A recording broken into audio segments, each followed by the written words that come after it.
Mari kita berdoa. Terima kasih Bapa, terima kasih Tuhan Yesus, terima kasih Roh Kudus. Kami telah bersekutu dengan tubuh dan darah-Mu Yesus. Sebentar kami akan mendengarkan sebagian daripada kebenaran firman-Mu ya Bapa.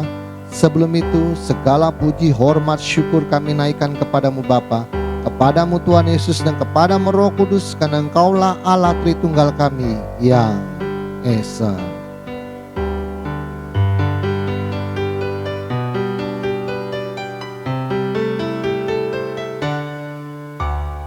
Hormat bagi Allah Bapa, hormat bagi anaknya, hormat bagi Roh penghibur ketiganya yang Esa. Haleluya, haleluya, ketiganya yang Esa.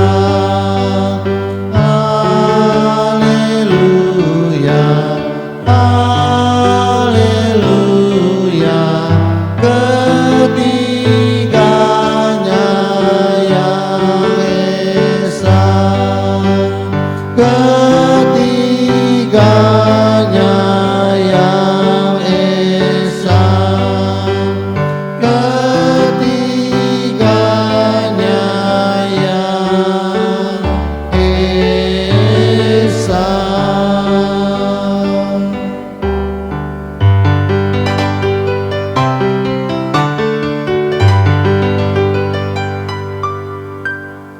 Berikanlah kami pengetahuan, pengertian, dan akal budi-Mu ya Tuhan, supaya kami menjadi orang bijaksana dan rendah hati seperti diri-Mu. Urapi hamba-Mu pada saat ini ya Bapa, Kau menjamal ya bibi hamba-Mu Roh Kudus, supaya apa yang hamba perkatakan menjadi kebenaran-Mu yang sempurna di akhir zaman ini Tuhan. Sembunyikan hamba-Mu di balik salib-Mu, biarlah Engkau semakin besar dan hamba-Mu semakin kecil. Persiapan hati kami, bagian tanah yang subur di dalam hati kami, supaya firman-Mu yang berbentuk logos tulisan mati menjadi rema dalam kehidupan kami. Terima kasih Bapa, terima kasih Tuhan Yesus, terima kasih Roh Kudus. Di dalam nama Tuhan Yesus kami telah berdoa dan mengucap syukur. Haleluya. Kita yang percaya katakan amin. Mari kita ucap salam kita. 1, 2, 3. Salutam en Christo en dunameon energia mata. Salam di dalam Kristus, di dalam kuasa mujizatnya. Amin. Silakan duduk. Shalom semuanya. Oke, kita khotbah tentang, singgung sedikit tentang makarios, supaya tidak terjadi kesalahpahaman di dalam visinya ATM.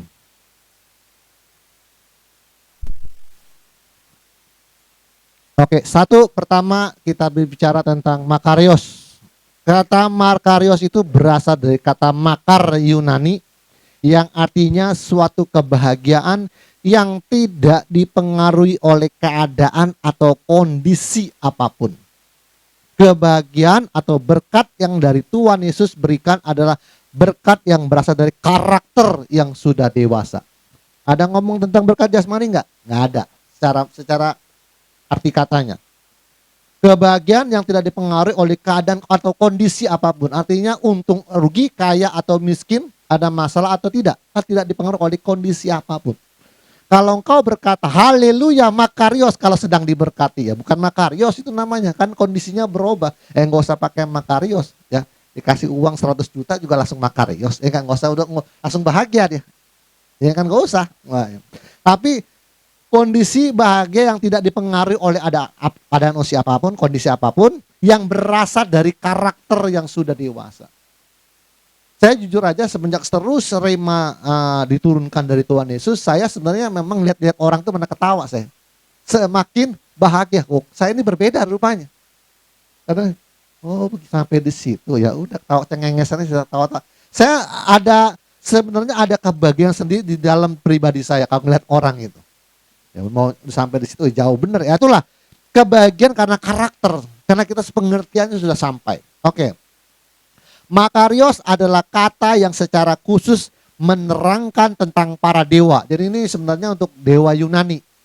Ya, aslinya dia diadopsi oleh karena kita pakai bahasa Yunani, bahasa terjemahan baru, maka ini sebenarnya asli dari dewa dari dewa kebahagiaan. Adalah kata ya, Makarios adalah kata secara khusus menerangkan tentang para dewa. Jadi di dalam kekristenan terdapat namanya kesukacitaan ilahi. Jadi kebahagiaan ilahi. Sukacita ilahi. Sukacita dewa. Kalau dalam bahasa aslinya Zeus itu. Jadi ilahi. Nah, Matius 5:3 ayatnya, berbahagialah orang yang miskin di hadapan Allah, karena merekalah yang mempunyai kerajaan sorga. Nah, kata berbahagia itu dari kata makarios. Artinya saya cari di kamus bahasa Yunani artinya 3.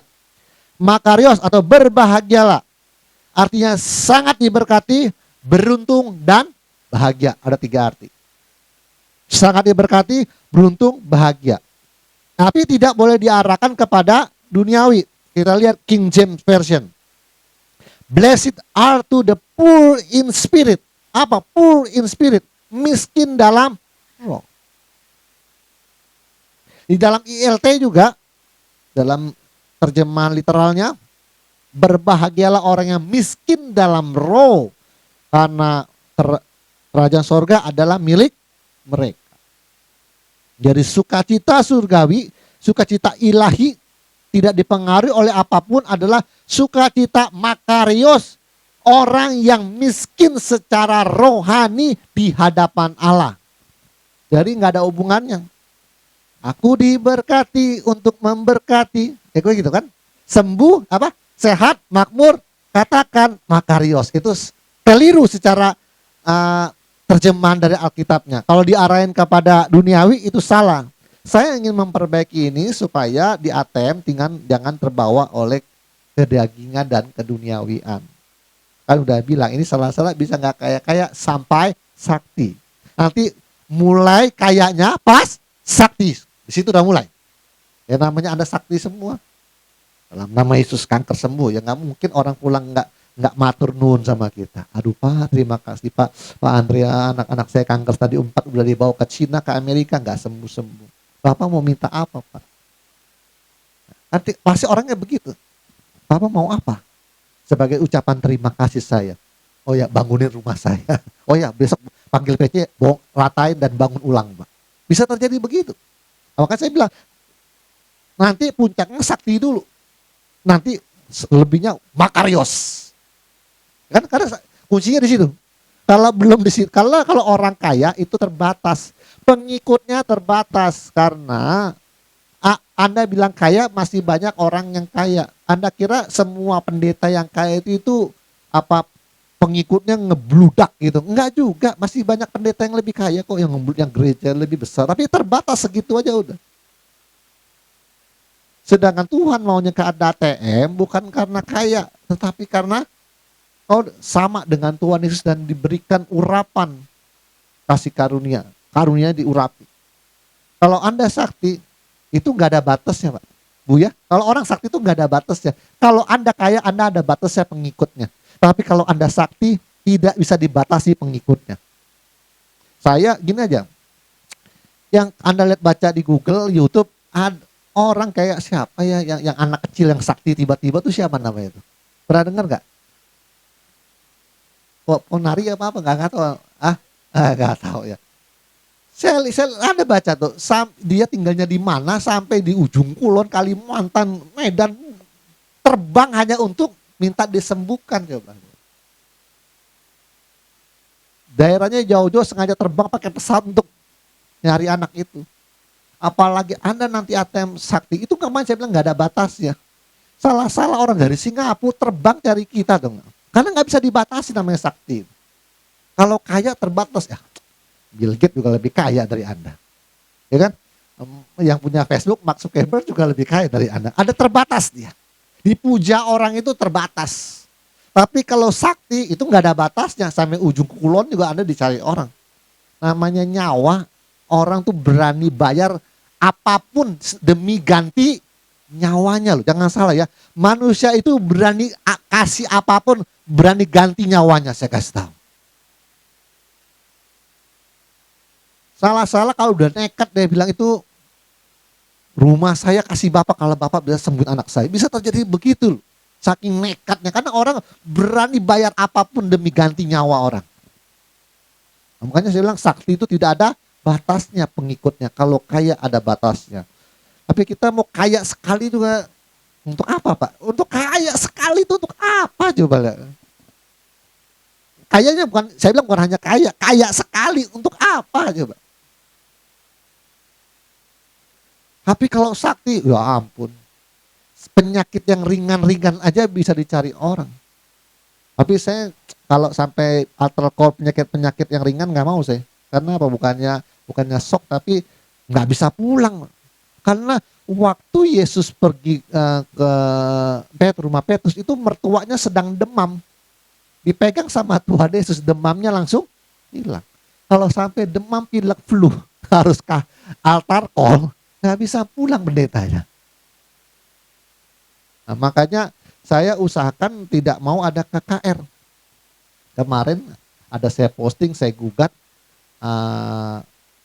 bahwa KKR itu tidak membawa dampak yang signifikan dalam pertumbuhan spiritual berkristenan. Masuklah Pendeta Esa Soru komen di sana. Ya, saya sudah lama pikiran ini juga Pak Leblanc. KKR itu biayanya gede gitu. Siapin sound system, panggung, mimbar, wah segala macam.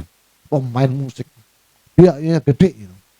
Tapi bagi pertumbuhan rohani kekristenan memang hasilnya apa? Banyak orang komen hasilnya saya bertobat. Bukan masalah itu, pertumbuhan rohani. Kalau Anda datang ke KKR, tadinya suam-suam kuku, tadinya hidupnya secara dunia, terus ikut KKR, lalu tiba pulang dari sana menjadi berapi-api dan bertobat, itu karena namanya jamahan Tuhan, bukan pertumbuhan spiritual. Kalau pertumbuhan spiritual itu harus diajar, belajar tentang pengetahuan sampai semakin dewasa, semakin dewasa.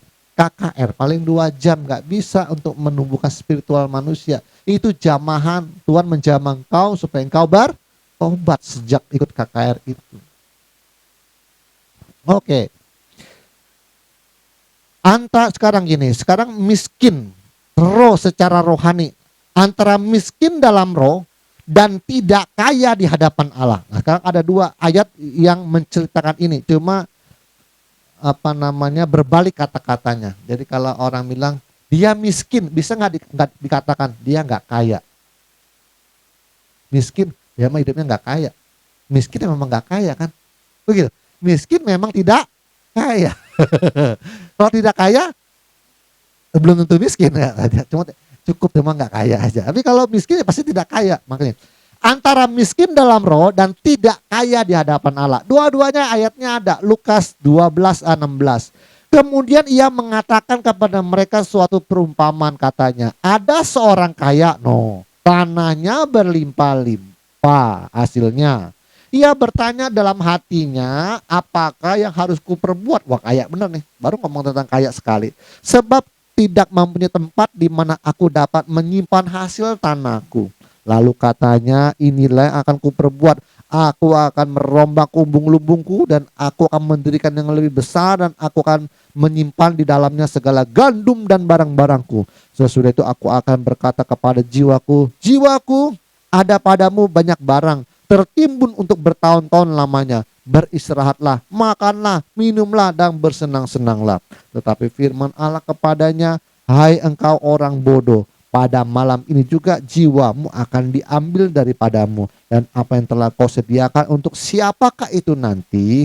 Demikianlah jadinya dengan orang yang mengumpulkan harta bagi dirinya sendiri, jikalau ia tidak kaya di hadapan Allah.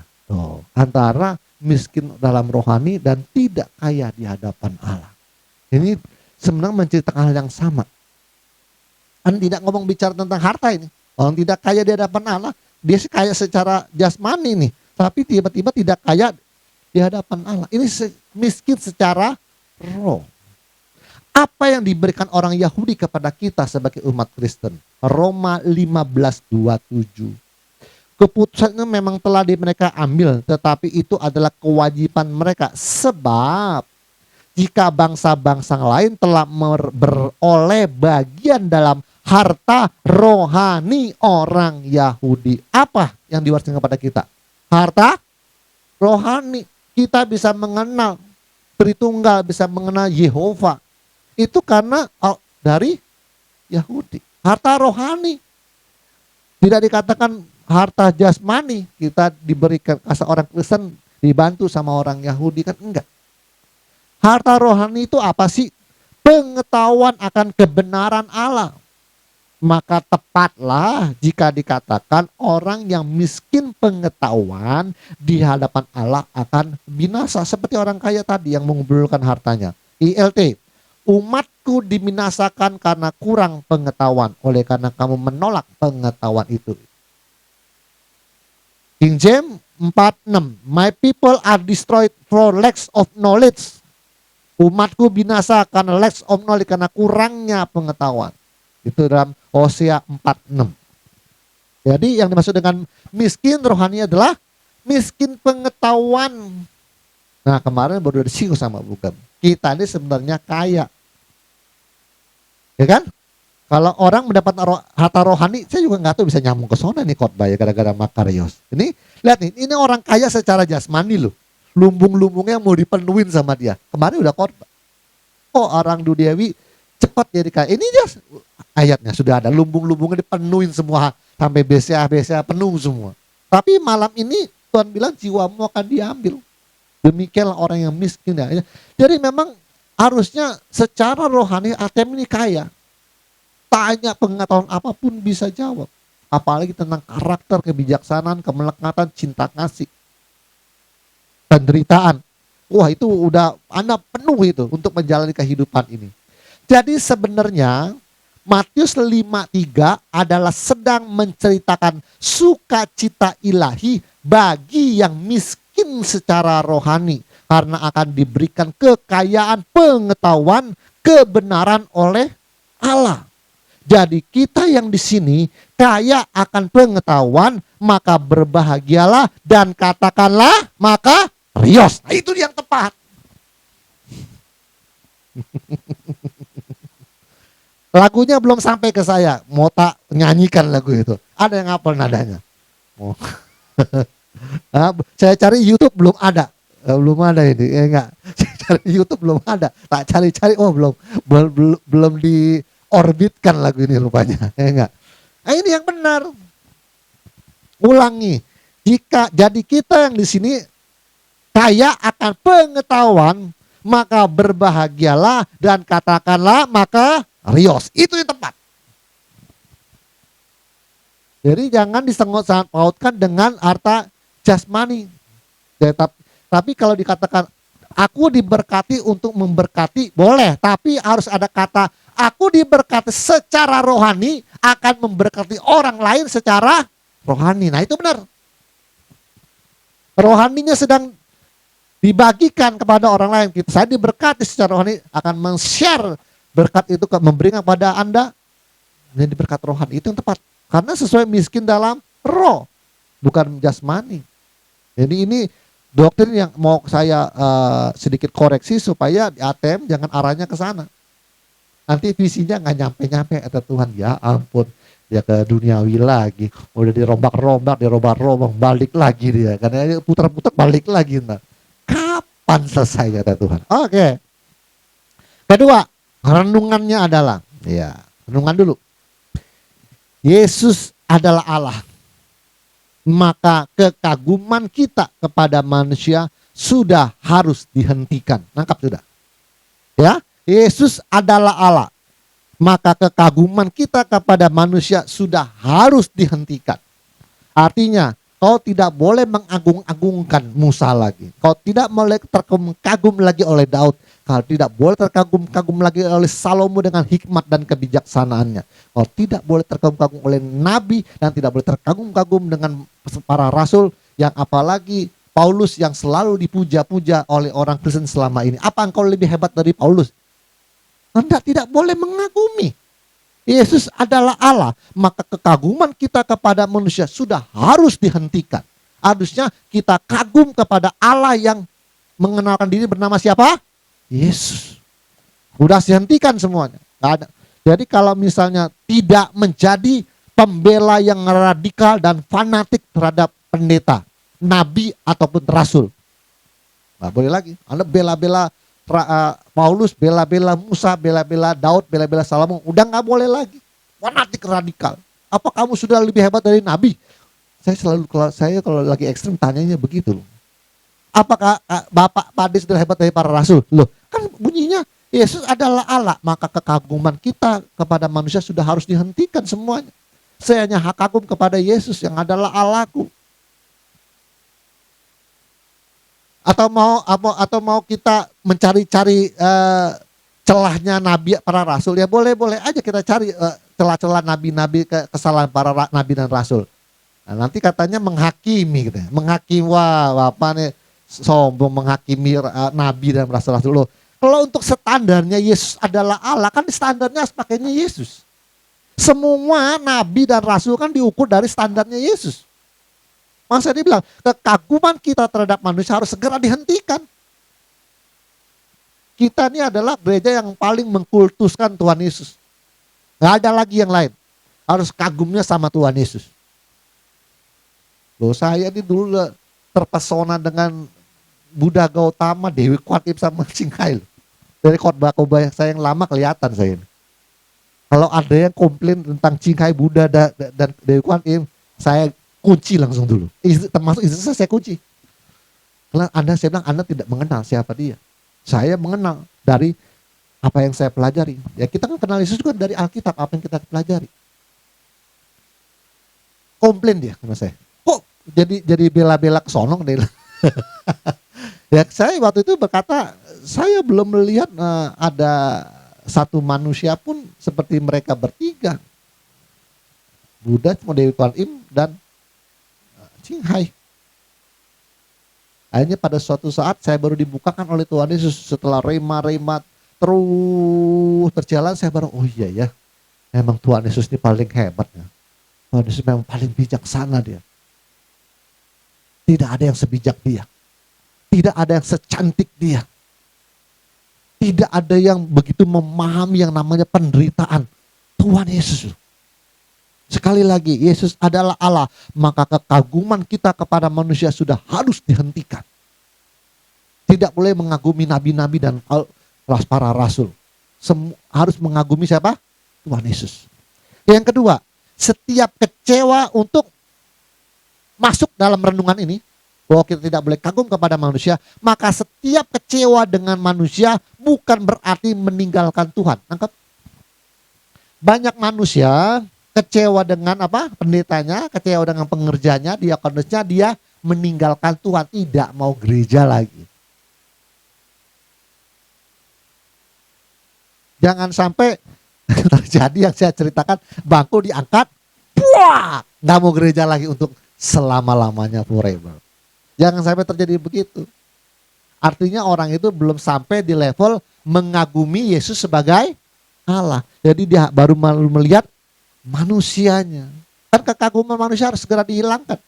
Kita ini sebagai renungan kita, bahwa kalau kita kecewa dengan pendeta yang paling diurapi, kecewa dengan pendeta yang paling sakti, yang paling bijak, paling gerejanya paling besar, yang banyak bikin kakak, Anda kecewa di situ, Anda tidak boleh meninggalkan Tuhan. Karena kekaguman kita hanya kepada siapa? Yesus. Nah ini dari hasil renungan ini, maka sikapnya harus dua hal. Tidak menjadi pembela yang radikal dan fanatik terhadap pendeta. Saya juga bisa salah di dalam proses ini. Tapi marilah kita namanya mengasihi itu, kasih itu menutupi. Artinya kalau ada aib-aib dikit di ATM, tolong tutupi dulu. Ya kan memang belum sempurna ya gimana. Kan kita juga nunggu anak kita jadi masih lama loh. 2033 kata Pak Andres. Lama bener Pak. Nawar 50% boleh gak Pak? 5 tahun aja Pak. Nawar boleh gak nawar ya? Bukan nawar ya. Nawar 5. Kalau beli barang berapa? 100.000, 50.000 boleh gak? kelamaan 2033 soalnya. Oke. Oke. Yang kedua adalah setiap kecewa dengan manusia bukan berarti meninggalkan Tuhan. Jadi kalau Anda kecewa dengan suatu gereja, pindah gereja aja. Selesai. Jangan tinggalkan Tuhan. Yang ketiga adalah, saya ini orang pendeta ngomongnya belak-belakan aja lah, nggak usah terlalu banyak bahasa teologi. Oke. Yang kedua adalah, nah ini, setiap perbuatan buruk kita, saya ngingetin lagi, setiap perbuatan buruk kita akan menjadi hutang kesalahan kepada sesama. Dan cepat atau lambat kita harus membayarnya sampai lunas. Ini hukum tabur dan tuai. Kemarin saya dibisik-bisikin. Waktu bertamu saya dibisik-bisikin. Ini Pak, saya mau cerita Pak. Tahun ini saya banyak ujian, saya mau bertobat Pak. Ke sana ditipu orang, di sini dibohongin, ke sono dicurangin. Berhenti ngomongnya. Cuma dalam hati saya bilang, lagi bayar karma, capek deh. Kok nggak ada habis-habisnya sih, tahun demi tahun kok ceritanya hanya itu saja. Ke sini saya dicurangi, ke sana saya dibohongi, ke sini saya ditipu. Dan yang hebatnya dia kok seperti saya banyak ujian tahun ini dan saya mau bertobat katanya. Dalam hati saya kayak sepertinya bahasanya ya. Berarti dia tahu ini banyak ujian nih, kayaknya harus tobat nih. Tapi kenapa nggak tobat? Tobat tiap tahun ceritanya itu terus gitu. Sepanjang tahun ini saya banyak ujian, ke sana ditipu orang, di sini dibohongin, di sana dicurangin. Jadi ceritanya keputus. Cuma dalam hati saya bilang, ya ampun, tahun 2023 masih belum lunas juga rupanya utang-utangnya. Oke.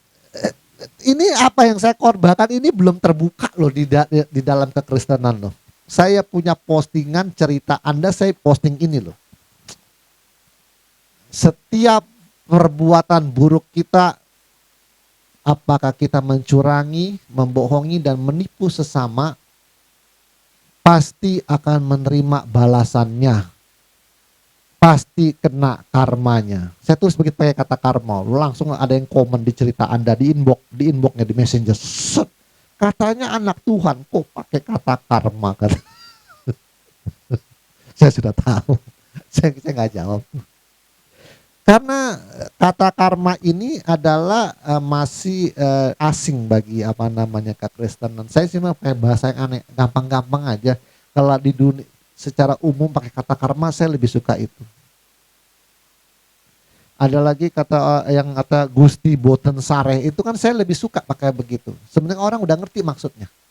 Tuhan tidak pernah tidur, artinya setiap perbuatan buruk manusia pasti akan menuai orang itu. Orang udah ngerti itu masuk kata Gusti Boten Sareh kok. Saya orangnya gampang-gampang aja kalau ngajar orang. Jadi pakai istilah yang A, istilah B, istilah C. Orang ngomong tentang predestinasi kalau khotbah, mabok kepayang. Saya bilang aja udah gampang aja, itu takdir ilahi dibagi dua, takdir ilahi. Yang satu namanya apa? Siapa?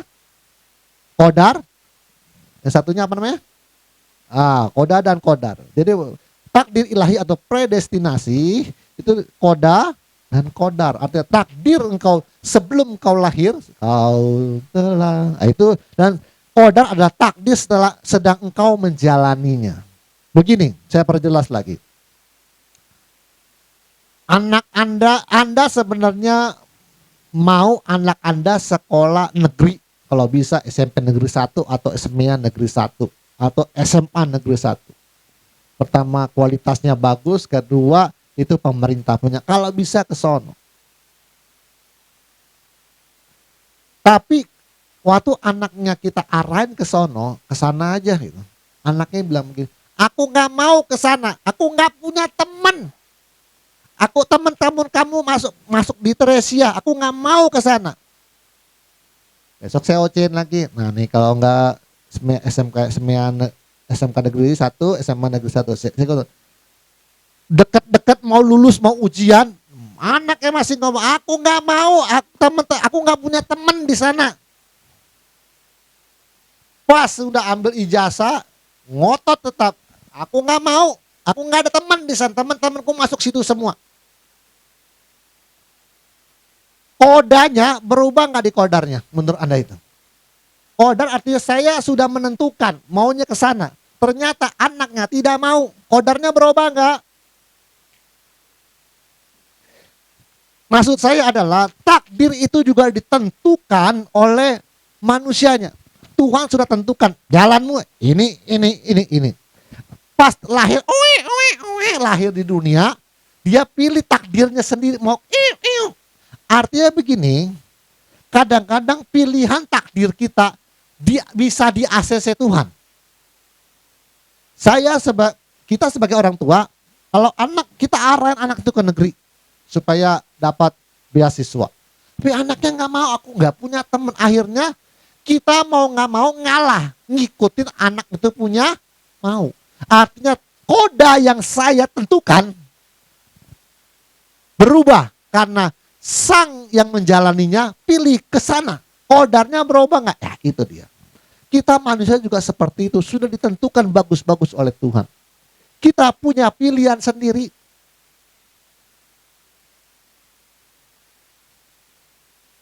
Takdir itu berubah. Karena apa? Kita punya pilihan sendiri. Tuhan sangat menghargai yang namanya apa? Free will. Dengar, kita sudah ditentukan. Kau telah memilihku sebelum dunia dibentuk. Kita nih lagi jalan nih. Tapi kayak yang di ruangan ini mau pilih jalannya sendiri, nggak apa-apa kata istri saya. Ambil pelampung, lem cemplung, mencapai daratan. Ya nggak apa-apa, Tuhan. Ya nggak apa-apa, nanti kata Tuhan, nanti dia nyemplung sampai darat, kita proses lagi dia di sono. Ya. Kata Tuhan, biarin dia nggak nyampe-nyampe, dia muter-muter di padang gurun di situ. Makin lama dia. Nggak apa-apa, kata Tuhan kan punya free will. Nyemplung nggak apa-apa, pakai baju yang apa? Ya baju yang nanti selam itu, yang nanti yang terus nggak nyelam itu, ya, baju pengaman. Ya nggak apa-apa, biarin dia ke darat nggak apa-apa. Pas ke darat ketemu makhluk, nah kata Tuhan kita proses ulang dia ketemu makhluk. Nah ini dia kata Tuhan. Makanya kenapa kita punya prinsip legowo nrimo impandum, karena kita mau kebijaksanaanku adalah kebijaksanaan Tuhan. Kebijaksanaan kita yang tidak sama dengan Tuhan itu masih hamartia. Pikiran kita yang tidak sama dengan Tuhan itu masih hamartia. Ucapan kita yang tidak sama dengan Tuhan itu hamartia loh. Perbuatan anggota tubuh kita, nonjok atau gimana, atau itu perbuatan kita masih meleset, tidak hamartia. Langkah kaki kita perginya kemana, atau muka KKR di A atau KKR di B, buka gereja di sana, itu kalau langkah kakinya tidak sama, itu masih hamartia. Waktu ambisinya terlalu kencang dan kecepatan waktunya itu hamartia. Tuhan sudah, kita dikasih pelajaran ini sama Tuhan supaya setiap kebijaksanaan, pikiran, ucapan, perbuatan, langkah kakinya tanya, dan waktunya tanya Tuhan dulu. Supaya Tuhan, ini mau KKR Tuhan di Papua, menurut Tuhan gimana? Itu jangan siapin dulu. Jangan siapin dulu, doa dulu, tanya Tuhan. Kita ATM begitu. Tuhan ini mau KKR, kita memang punya duit Tuhan, tapi tanya Tuhan dulu lah, jangan siapin dulu, ntar tenang dulu, doa dulu. Tuhan, KKR ini kehendak Tuhan apa bukan? Setelah Tuhan lancarkan semua, Tuhan buka jalan Tuhan. Kita tunggu waktu, kita siapin semua, kalau lancar, Tuhan setuju. Begitu. Tapi waktu ada hambatan, stop, tahan dulu. Karena setiap jalan-jalan Tuhan adalah jalan-jalan kebahagiaan. Jalan-jalan sukacita, bukan jalan-jalan penderitaan. Kalau engkau menjalani itu menderita, itu bukan jalannya Tuhan. Jalan itu jalan penuh damai sejahtera, enak, enak lancar, dia terbuka semua. Kan kita punya iman. Kalau kau yang membuka pintu, tidak seorang pun yang dapat menutupnya. Artinya kalau memang tanya Tuhan, ya kata Tuhan, buka semua jalan sama Tuhan. Kan Tuhan yang buka. Nah, itunya harus tepat. Seperti Tuhan yang punya mau. Namanya serupa segambar dan homoios. Harus seperti Tuhan, hari ini ke Tiberias, hari ini ke Kapernaum, hari ini ke Getsemani, itu udah aturannya. Sampai Alkitab berkata, Yesus harus ke Samaria. Harus, ada kata harusnya sampai. Karena itu sudah Bimbingan dari Roh Kudus maunya. Kita jangan sangat kita pikir kayak kita mau bikin KKR, kita kaya terus kita mau bikin gereja besar. Belum tentu itu kehendak Tuhan. Setiap perbuatan kita, apapun yang kita lakukan dan itu bukan kehendak Tuhan, maka Tuhan sifatnya nonton aja. Dan Tuhan tidak ada bersama-sama kita. Ya udah, bikin aja kamu gereja. Setiap ada masalah kamu tanganin aja. Tapi biasalah manusia. Mentok, mari kita berdoa. Tuhan membuka jalan kita, buntu jalan. Nah, itu nggak boleh, Tuhan nggak mau seperti itu. Kemarin saya lihat di YouTube ada pendeta bikin judulnya melibatkan Tuhan di dalam perencanaan kita adalah teologi yang salah. Saya mana khotbah minggu kemarin, kalau mau berencana tanya Tuhan dulu. Ini berlawan nih. Jadi dalam dia mengajarkan benar sih, satu sisi secara Alkitab benar. Jadi dia berpikir secara logika itu benar. Melibatkan Tuhan dalam perencanaan kita adalah teologi yang salah. Karena dia berpikir kalau kita melibatkan Tuhan artinya kita yang utama, Tuhan yang kedua. Seharusnya dia bilang kan Tuhan nomor satu. Harusnya Tuhan melibatkan kita di dalam rencananya. Itu ada kebenaran juga, tapi ini baru satu sisi pandangan. Alkitab menuliskan rencananya yang agung dari awal hingga akhir dunia. Sudah tertulis semua. Dan kita, Tuhan atas rencananya yang agung ini melibatkan kita. Oke? Jadi Tuhan yang utama, kita yang kedua. Tuhan yang melibatkan kita. Masalahnya ada di sini. Manusia punya keinginan dan kehendak juga. Kalau kita berkata, Tuhan, saya mau buka usaha di sana, saya mau buka usaha di sini, bisnis di sana, atau Tuhan, saya mau buka cabang gereja di sana dan buka gereja di sana. Rencana dan keinginan berasal dari mana? Dari manusia. Boleh nggak saya melibatkan Tuhan di dalam perencanaan saya?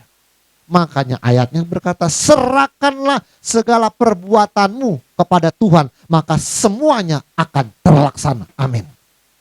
Jadi gini, ini kalau Anda berpandangan bahwa Tuhan jadi nomor dua, melibatkan Tuhan dalam rencana kita adalah teologi yang sama dengan berpikir bahwa kita jadi nomor satu, Tuhan nomor dua. Ya benar sih.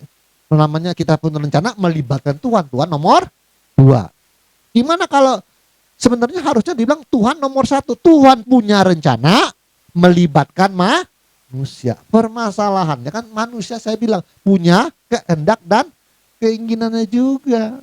Waktu engkau punya keinginan kehendak, kita berdoa dan melibatkan Tuhan. Makanya serahkanlah segala perbuatanmu kepada Tuhan, maka semuanya akan segera terlaksana. Ingat ceritanya Ahab, rambut Gilead, atau sama dia mau bergabung sama Yosafat. Yosafat, kalau nggak salah Yosafat, dia kalau nggak salah ya. Jadi ceritanya kan, yuk Yosafat maju kita perangi rambut Gilead. Gitu. Ahab ngajak. Pasukanmu, pasukanku. Kudamu, kudaku. Gimana? Oke. Yosafat gini. Ada nggak? Tapi saya begini. Ada nggak nabi di daerah sini? Saya mau tanya dulu. Rambut Gilead boleh nggak kita maju menurut kehendak Tuhan? Nah, ini kan ada keinginan manusia. Tapi Yosafat ini rupanya lebih takut akan Tuhan daripada si Ahab. Kata Yosafat, oke, saya setuju gabung. Kita hajar rambut Gilead sampai rata. Tapi saya mau tanya, di kerajaanmu nih ada nabi nggak? Saya mau tanya dulu, bolehkah kita maju ke rambut Gilead? Tanya Tuhan dulu. Ada sih, cuma dia selalu ngomongnya yang buruk-buruk untuk saya. Saya malas dengar tuh nabi. Kalau ngomong selalu nubuatin yang jelek-jelek sama saya. Ini salah lah, itu salah, itu salah. Udah nangkep waktu cerita itu? Yang akhirnya Ahab meninggal karena iseng-iseng prajuritnya nancep di tengah-tengah sambungan baju. Itu lihat. Artinya memang keinginan manusia ada. Tapi kalau orang yang takut akan Tuhan, libatkan Tuhan, serahkan tanya Tuhan dulu. Walau kau punya pasukan besar, kudamu, kudaku, pasukanmu, pasukanku, memang ini sekali hantam rambutnya pasti rata punya ini. Dua kerajaan menyatu, hancam satu kerajaan, pasti roboh satu kerajaan. Udah yakin si Ahab. Ngajak si Yosafat. Ini gak salah kalau Yosafat, saya lupa. Yosafat bukan, kayaknya Yosafat sih. Jadi, tapi Yosafat ini orang yang takut akan Tuhan. Dia tanya, ada gak nabi di kerajaanmu? Kita tanya dulu. Ini Tuhan mau gak? Ternyata benar menubuatkan, dia bilang, nabi ini aku melihat, dia bilang, Tuhan itu berdiri di tatahnya. Yang sebelah saya ini mau membinasakan si Ahab gini. Hei malaikat, ada yang punya ide nggak? Ingat cerita itu? Yang malaikat sebelah kiri begini Tuhan. Yang sebelah kanan begitu Tuhan. Kurang mantap kata Tuhan. Tiba-tiba nongollah satu roh. Tuhan, aku punya ide begini, akan kurayu dia supaya dia masuk ke dalam rambut kilat supaya dia mati. Nah, setuju. Jalan kata Tuhan. Roh siapa itu? Nah, itulah itu kan. Makanya maksud saya tidak ngomong tentang roh, tapi maksud saya walaupun kau kekuatannya besar, uang banyak 100 miliar bisa bangun gereja, mau pergi gitu, tanya Tuhan dulu apakah itu kehendak Tuhan atau bukan. Nanti kalau udah tengah jalan ada hambatan kesulitan baru melibatkan Tuhan. Tuhan gak mau seperti itu kata Tuhan. Sungguh bodoh umatku ini. Tidak ada yang berakal budi. Orang mananya dulu, jangan maju dulu itu. Belajar sama cerita ini. Karena memang kekuatan besar, tapi belum tentu itu kehendak Tuhan. Makanya sekarang si Ahab ini benci sama Amos ya. Kalau nggak salah Amos itunya ya. Lupa saya nabinya itu. Jadi dia bilang, saya nggak suka dengan nabi itu, dia bilang. Karena selalu menubuatkan yang buruk-buruk sama aku. Tapi kalau kau mau dengar, aku panggil lah dia. Itu nabi ceritanya seperti itu. Tuhan punya rencana mau binasakan engkau. Ada yang punya ide apa enggak? Nah ini. Jadi harus tanya Tuhan. Kalau udah tahu begitu harusnya maju atau tidak? Iya. Tapi nekat si Ahab. Akhirnya game over ceritanya. Harusnya sudah begitu. Jangan. Nah, enggak lah. Tuhan gak setuju. Walaupun kekuatan kita besar sekali, secara manusia kita hajar sekali langsung rata ini. Tapi bukan kehendak Tuhan. Karena kemenangan di tangan siapa? Tuhan. Siapa yang berperang bagi kita? Tuhan. Makanya kita harus tanya Tuhan tuh. Jadi Tuhan melibatkan manusia bisa, dan manusia melibatkan Tuhan bisa juga. Karena manusia punya rencana dan keinginannya. Oke. Sekarang terus, saya habiskan ya. Sudah berapa menit? 42. Terus apa gimana? Atau mau minggu depan lagi? Masih banyak ini. Oke, sampai di sini aja ya. Oh, tapi ini nggak bisa panjang nih. Menentang akimu terantuk batu. Masih banyak ini. Oke, saya tutup di sini dulu. Minggu depan aja, terlalu panjang. Kita sampai bahwa setiap, yang kedua adalah, kedua apa ketiga? Oh ketiga. Yang ketiga adalah setiap perbuatan buruk kita akan menjadi hutang kesalahan kepada sesama. Dan cepat atau lambat kita harus membayarnya sampai lunas. ATM ngomongnya gampang-gampang aja. Anda harus bayar karma kesalahan kepada sesama manusia.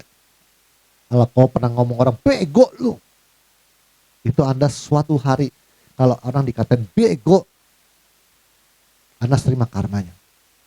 Tabur dan tuai itu.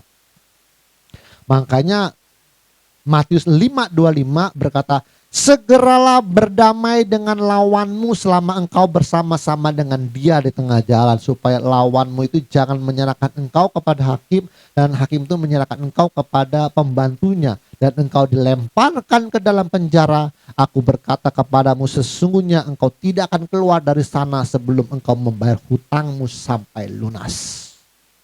Kalau engkau berbuat kesalahan, artinya dia bilang apa? Segera berdamai dengan orang yang kau marahi itu.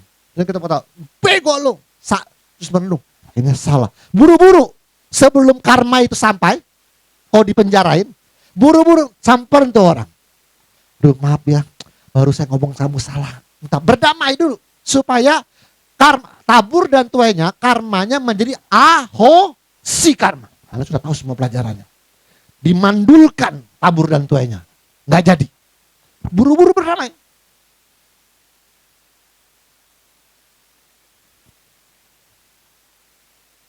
Loh, ini saya ngomong yang ringan loh. Ngatain orang bego lu. Kalau sampai ada nipu orang, ngakalin orang, curangi orang, rezeki orang ambil, wah. Ini gimana cara minta maafnya, Bang? Apakah kita datang ke toko sebelah, maaf ya rezeki kamu udah saya ambil gitu. Kan susah. Yang kecil-kecil bisa maaf, tapi yang gede-gede gimana minta maaf? Ini proyek kita udah pasti mesti tiba-tiba kita serobot, kita ambil proyeknya itu. Terus akhirnya proyek itu dia kalah tender, kita yang nanganin. Gimana cara berdamai dengan dia? Gimana cara berdamai? Ada nggak orang berdamai, ini proyek sebenarnya untuk saya, lalu kita untuk orang lain, kita serobot, shot, kita ambil. Akhirnya benar, kita menang. Kita ambil itu proyek. Orang itu nggak, ya, dia ambil rezeki kita. Pertanyaan saya, bagaimana cara kau berdamai dengan orang ini? Yang gimana caranya? Dan itu belum pernah terjadi, datang tiba-tiba, maaf ya, proyek kamu saya ambil. Kan belum pernah terjadi. Tapi kalau mau benar-benar, ini terakhir untuk terakhir nih. Oke, supaya waktu sudah dekat, udah panjang aja nih. Ini terakhir nih. Kalau Anda benar-benar sungguh-sungguh, datang ke orang itu untungnya 80 juta nih saya kasih. Saya bernama dengan, udah gua ambil apa namanya proyeknya, untungnya 80 juta, saya kasih kamu udah. Saya nggak mau kena jalan-jalan satu-satu seperti itu. Jalan satu-satu menurut saya. Tapi kan di mana ketemunya? Anda ngambil proyek orang, untung 80 juta, terus datang sama, nih untungnya, udah saya dapat keringetnya nggak apa-apa, untungnya kamu kasih. Jalan satu-satunya itu kok. Ada yang nggak berani melakukan itu? 80 juta yang ngerjain saya nyari tukang, saya nyari ini. Dia terima 80 jutanya. Kata ibu bagi dua, karmanya tanggung berdua. Anda. Pak, gini Pak, supaya saya nggak kena karma Pak. Ini kan untung 80 juta udah saya selesaikan dalam 3 bulan. Saya udah panggil tukang, panggil semua semen udah selesai Pak. Ini Pak, supaya karmanya saya nggak terlalu parah. Untungnya bagi dua Pak, yang 40. Tapi kira-kira orang itu mau apa enggak? Udah keburu kesel dia. Jalan satu-satunya serain penuh mungkin dia mau. 80 juta. Tapi pertanyaan saya, ada enggak orang? Kerjaan capek-capek cari tukang, cari itu, cari tukang semen, tukang aluminium, tukang semua, untungnya terima, kasih orang. Enggak ada. Kalau enggak ada artinya apa? Cepat atau lambat harus bayar kesalahanmu. Pak, proyek saya itu Pak, untungnya Pak 80 juta harusnya Pak. Tahun ini saya Pak kalah tender Pak, diambil sama dia itu Pak.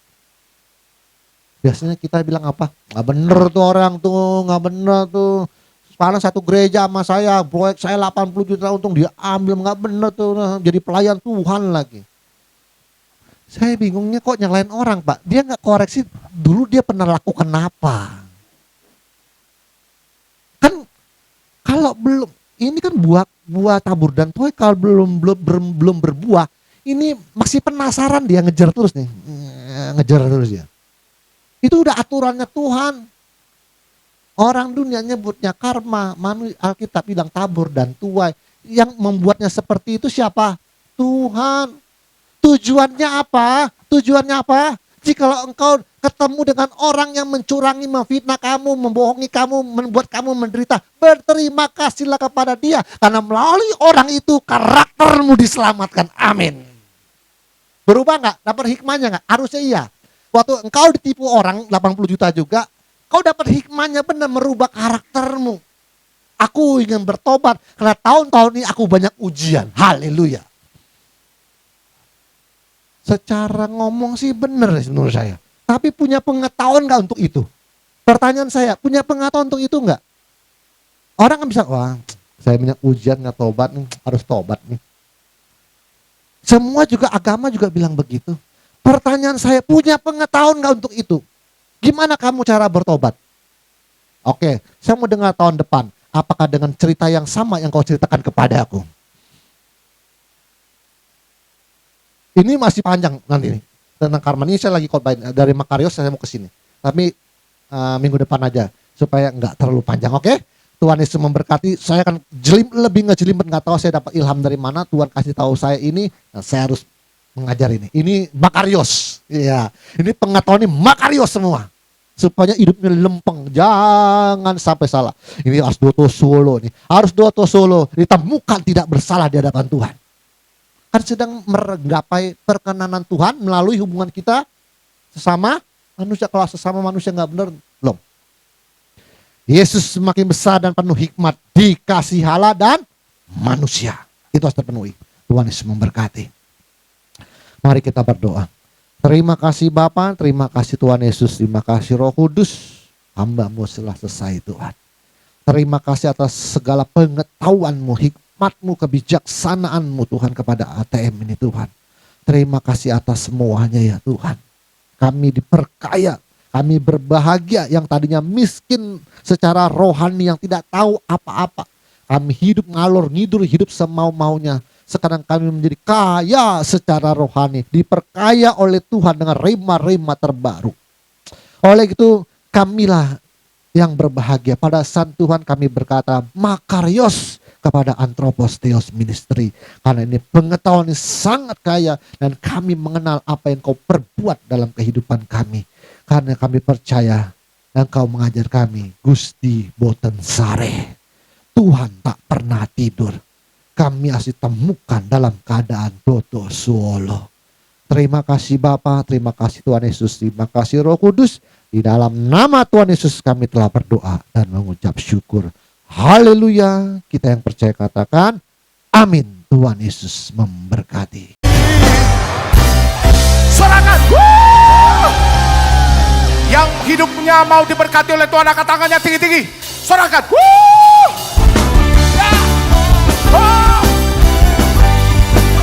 Biarlah hidup kita berhasil, beruntung dan berbuah. Sorakan. Ku jadi pemenang, ku hidup dalam terobosan Bagi ku jadi pemenang dalam Yesus. Sekali lagi. Ku jadi pemenang, ku hidup dalam terobosan Bagi ku jadi pemenang dalam Yesus. Bersama-sama. Karena firman-Mu ku berdiri di bawah dan terbuka. Segala perkara dapat tuntas dan Yesus yang dikekuatan kepadaku. Semuanya menerima apa? Berhasil, beruntung, berbahagia. Janji-Mu bagiku tergenapilah. Untuk jadi berkat dalam nama Yesus, maka Rio. Semua tepuk tangan bersama-sama.